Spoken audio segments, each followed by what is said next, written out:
जैसे ही खिलजी वंश की विनाश होता है, उसके बाद में शासन आता है तुगलक वंश का, जो कि 1320 से 1414 तक रहा।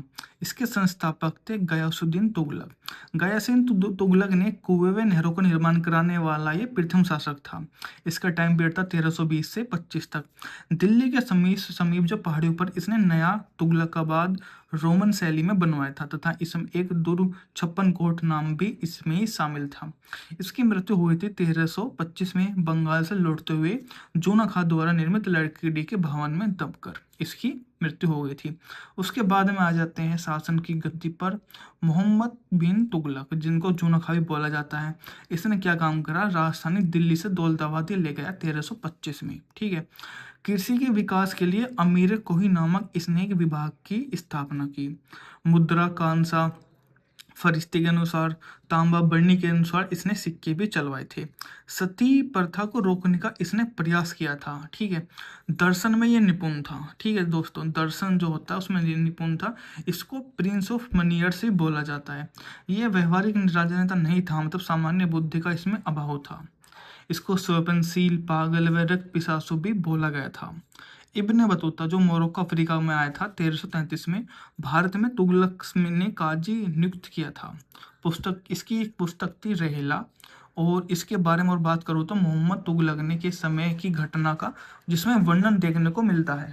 फिर है फिरोज तुगलक के बारे में। 1351 में इसने खलीफा द्वारा उपाधि ग्रहण की व कासिम उमीर उल मोमिन नाम से यह राजगद्दी पर बैठ ब्राह्मणों पर जजिया कर लागू करने वाला एक प्रथम मुस्लिम शासक था। इसने एक नया कर, जिसको सिंचाई कर बोला जाता है, जो उपज का 1/3 हुआ करता था। 300 नई नगरों की स्थापना की। हिसार, फिरोजाबाद, दिल्ली, जौनपुर। एक रोजगार विभाग, दान विभाग एवं एक परोपकारी चिकित्सालय की इसने स्थापना की थी। उसके बाद में वो राजगद्दी पर बैठा था नसरुद्दीन महमूद तुगलक, जो अंतिम शासक भी इसको बोला जाता है, जिसे 1398 में तैमूरलंग ने नसरुद्दीन के समय दिल्ली पर आक्रमण किया था। तैमूरलंग जो था। बात करते हैं हम सैयद वंश की, जिसका टाइम पीरियड था 1414 से 1451 तक। ठीक है। जिसके संस्थापक थे खिज्र खां। खिज्र खां द्वारा जो खिज्र खां था वो तैमूरलंग का सेनापति था। खिज्र खां के पिता पुत्र मुबारक खान ने शाह की उपाधि धारण की थी। उसके बाद में आ जाता है लोधी वंश, जो काफ़ी ज़्यादा इंपॉर्टेंट हो जाता है, जिसका टाइम पीरियड है 1451 से लेके 1526 तक। ठीक है। संस्थापक थे बहलोल लोधी।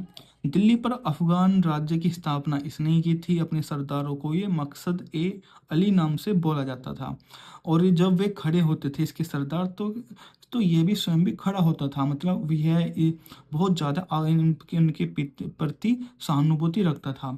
इसके बाद में सिकंदर लोधी, जिसने आगरा की स्थापना की, वह आगरा को इसने राजधानी बनाया। ठीक है। दौलताबाद ट्रांसफर कर दी थी मोहम्मद बिन तुगलक ने दिल्ली से। इसके बाद में ये दोबारा आगरा को ने राजधानी बनाया।